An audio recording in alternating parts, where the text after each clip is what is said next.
कौन गोटी खेललू नैहरवा त कौन गोटी ससुरवा खेललू हो।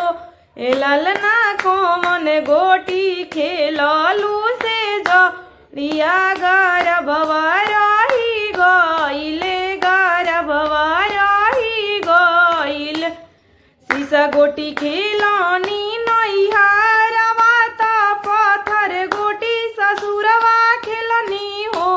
ए ललना प्रेम गोटी खेलनी से जरिया गर्भवा रही गइले गर्भवा रही गइल।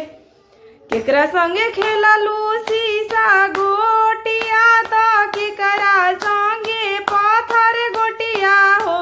ए ललना केकरा संगे खेललू प्रेम गोटिया गर्भवा रही गइले गर्भवा रही गइल।